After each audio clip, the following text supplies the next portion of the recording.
Hello student, स्वागत है आपका हमारे चैनल काउंसलिंग जंक्शन में। मैं आज आपको इस वीडियो में वेस्ट बंगाल जेई 2020 का जो राउंड 1 का अलॉटमेंट आया है, इससे रिलेटेड आपका जो भी डाउट होगा, जैसे इसका सीट का अपग्रेडेशन कैसे होगा, फ्रीज करने के बाद क्या होता है, पेमेंट कैसे करना है, कितना पेमेंट लगेगा, उसके बाद पेमेंट कब तक रिफंड हम ले सकते हैं WBJE से, इस वैसे सारा क्वेश्चन का मैं इसमें आंसर करने वाला हूं।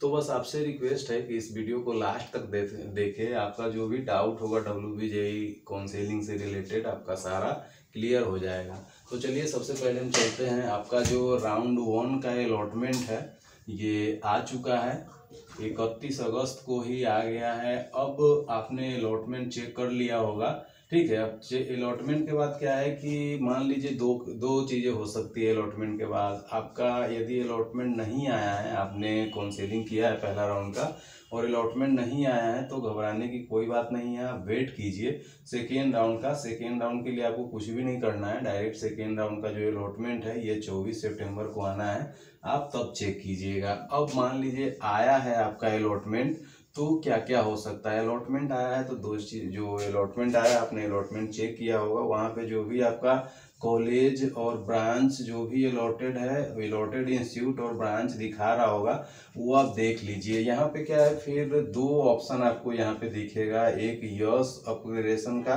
ठीक है, एक यस टू अपग्रेडेशन और एक नो का, ठीक है, अपग्रेडेशन। यदि आप मान लीजिए अपग्रेडेशन में नो करते हैं, तो नो करने के बाद क्या होगा कि आपका जो भी अलॉटेड इंस्टीट्यूट है, वही जो अलॉटेड इंस्टीट्यूट और ब्रांच है वही फ्रीज हो जाएगा। फ्रीज मतलब क्या होता है कि जैसे सपोज कीजिए आप जब चॉइस फिलिंग के समय आपने 10 चॉइस फिल किया है, ठीक है। अब आपका मान लीजिए कि छठा जो नंबर पे जो भी आपका ब्रांच और कॉलेज और ब्रांच होगा, ये आपका अलॉटेड हो गया। अब आप इससे फुल्ली सेटिस्फाई है तब फ्रीज कीजिए। तब भी फ्रीज मत कीजिए, क्योंकि क्या है ना, यदि आप अपग्रेडेशन यस करते हैं तो क्या होता है कि आपका मान लीजिए जो भी छठा जो भी अलॉटेड इंस्टीट्यूट है, ये तो आपका सेफ रहेगा ही। इसके बाद यदि मान लीजिए आपसे जो ऊपर वाला कोई भी स्टूडेंट सीट नहीं लिया, ठीक है, फर्स्ट राउंड में अलॉटेड इंस्टीट्यूट नहीं लिया या किसी भी कारण से कोई छोड़ रहा है, तो सेकेंड राउंड थर्ड राउंड में आपका सीट अपग्रेड होना है। इससे नीचे जाने का कोई सवाल नहीं बनता, ठीक है, इससे ऊपर ही होगा। तो मेरा भी यही सजेशन होगा कि फ्रीज मत कीजिए।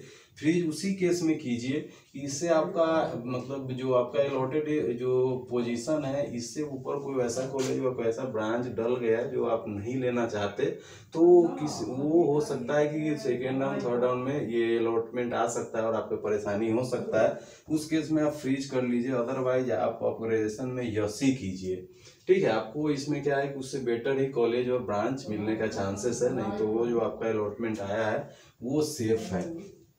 अब क्या है स्टूडेंट कि हम आपको एक चीज़ सजेस्ट करना चाहेंगे जो इससे अलग है। अब मान लीजिए जो भी आप स्टूडेंट है इंजीनियरिंग का तैयारी करते हैं, ये WBJE जो आपने तो दिया है, तो जेई मेंस भी दिया होगा, इससे शायद इससे अलावा और भी आपने फॉर्म अप्लाई किया होगा। तो ये जो वेस्ट बंगाल जेई का काउंसलिंग है, सबसे पहले तो ये लास्ट नहीं है। अब पहले क्या होता था कि जो आप देखिएगा, तो पहले क्या होता था कि वेस्ट बंगाल जेई का जो 3 राउंड काउंसलिंग तो होता था, लेकिन क्या है कि यदि आप पहले राउंड में रजिस्ट्रेशन नहीं कर पाए तो डायरेक्ट सेकेंड राउंड और थर्ड राउंड में एंट्री नहीं था, या मतलब आप direct second round third round में एंट्री नहीं था। इस बार इन्होंने थोड़ा सा करेक्शन लाया है अपने काउंसलिंग में, और कोई भी स्टूडेंट यदि फर्स्ट राउंड में पार्टिसिपेट नहीं कर पाया है तो direct second round third round में फ्रेश एंट्री है, वो एंट्री ले सकता है, और जो भी फर्स्ट राउंड के बाद वैकेंट सीट बचेगा उसके लिए वो पार्टिसिपेट कर सकता है। अब मान लीजिए क्या है कि इस केस में तो आपको पेमेंट करना पड़ेगा। ये जो यदि आप नो कीजिएगा या यस कीजिएगा, दोनों केस में आपको क्या है कि गवर्नमेंट से, ये जो आपका गवर्नमेंट कॉलेज है, जो आपका दोनों केस में क्या है कि गवर्नमेंट कॉलेज है तो आपको क्या है कि 5000 का पेमेंट करना है, और प्राइवेट कॉलेज है, यदि आपका प्राइवेट कॉलेज अलॉटेड है तो वहाँ पे आपका 40,000 का पेमेंट करना है। ये जो आप पेमेंट कर रहे हैं ये WBJE बोर्ड को दे रहे हैं, जो West Bengal JEE counselling board है उसको दे रहे हैं। यहाँ पे यदि आप फ्रीज कर रहे हैं तो लास्ट में वो पैसा आपको ट्रांसफर कर देगा जो आपका अलॉटेड इंस्टीट्यूट है उसमें, नहीं तो यदि आप अपग्रेड कर रहे हैं, मान लीजिए सेकेंड राउंड में आपका कॉलेज अपग्रेड हो गया, ठीक है। तो उस केस में क्या है कि ये जो पैसा होगा लास्ट अलॉटेड इंस्टीट्यूट में जो West Bengal JEE counselling board है ये आपके कॉलेज को ट्रांसफर कर देगा। मान लीजिए आपका जो पहला राउंड में कोई प्राइवेट कॉलेज आ गया और आपने 40,000 रुपये पे किया है, अब सेकेंड राउंड में आपका अपग्रेड होकर कोई गवर्नमेंट कॉलेज आ गया है, तो जो भी आपका 35,000 एक्स्ट्रा अमाउंट हुआ ये आपके रजिस्ट्रेशन के समय आपका अकाउंट नंबर लिया होगा उसमें आपको ट्रांसफर कर देगा ये आपका पैसा। 2 मंथ के अंदर आपके अकाउंट में ये पैसा आ जाएगा। अब मान लीजिए ये सब तो सारी बातें हो गया। अब मान लीजिए आपका अलॉटमेंट आया है और आप नहीं कर रहे हैं, आपका अलॉटमेंट आया है और आप कुछ भी नहीं कर रहे हैं, तो कोई परेशानी नहीं होने वाला है।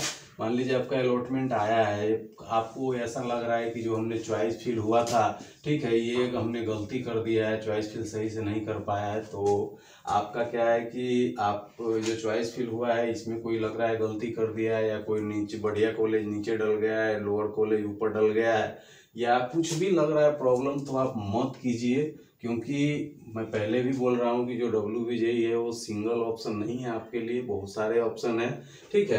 तो वहाँ पे वैसे भी जो देखिएगा वेस्ट बंगाल जेईई में जो सबसे जो प्लेसमेंट है वो CS IT और इसी ब्रांच के लिए ही स्पेशली जो कोलकाता के जो 3-4 टॉप का कॉलेज है, जैसे IM हो गया, ठीक है, उसके बाद हेरिटेज हो गया या हल्दिया हो गया आपका, ठीक है, टेक्नो इंडिया मेन कैंपस हो गया, इस सब का तो प्लेसमेंट CS IT इसी का बहुत बढ़िया है। लेकिन इससे ज़्यादा भी आपको कोई लोअर कॉलेज मिल रहा है, ठीक है, तो उस केस में आप पेमेंट न भी कर सकते हैं, पेमेंट करना कोई ज़रूरी नहीं है इस बार, ठीक है। और पेमेंट यदि आप कर रहे हैं तो क्या होता है कि आप धीरे धीरे फंसने का चांसेस हो जाता है, आपको मजबूरी हो जाएगा, क्योंकि आपका जो 40,000 है ये रिफंड के लिए क्या है, इस बार वैसा तो क्लियर एक ही लाइन लिखा हुआ है कि आप एवरी राउंड के बाद रिफंड ले सकते हैं। पहले जो रिफंड का क्या प्रोसेस होता है, मान लीजिए कि आपका फर्स्ट राउंड का अलॉटमेंट आया, अब सेकेंड राउंड का अलॉटमेंट आ गया, थर्ड राउंड का अलॉटमेंट थर्ड राउंड में इंटर कर गए तो आपका पैसा रिफंड नहीं होगा, पहले होता था। लेकिन इस बार क्या है कि एवरी राउंड के बाद आप पैसा ले सकते हैं, लेकिन क्या है कि थर्ड राउंड के बाद कोई राउंड तो है नहीं, ठीक है। तो ये जो आपका 40,000 है ये फंसने का डर है, ठीक है। तो आप जो भी कॉलेज आपका अलॉटेड है इसे फुली सेटिस्फाई है तभी पेमेंट करें, अदरवाइज आप पेमेंट ना करें, क्योंकि ये आपका जो है ये लास्ट ऑप्शन नहीं है वेस्ट बंगाल जी। इसके बाद भी इसका सेकेंड राउंड थर्ड राउंड होना है, उसमें देखे। तो ये था आपका WBJEE फर्स्ट राउंड 1 के बाद जो भी आपका डाउट उसको मैंने क्लियर करने का ट्राई किया। इससे भी ज़्यादा कुछ भी आपको डाउट हो तो क्या है, अबाउट में जाके मेरा नंबर आप देख सकते हैं, मेरे को कॉल कीजिए आप, मैं आपका सारा डाउट क्लियर कर दूंगा। उससे बाद भी कोई डाउट हो, अब इस चैनल यदि आपको वीडियो अच्छा लगा हो तो वीडियो को लाइक कर दे, चैनल को सब्सक्राइब कर दे, जिससे मैं आगे जो भी आपको वीडियो डालूँ उसका नोटिफिकेशन मिलता रहे आपको। Thank you.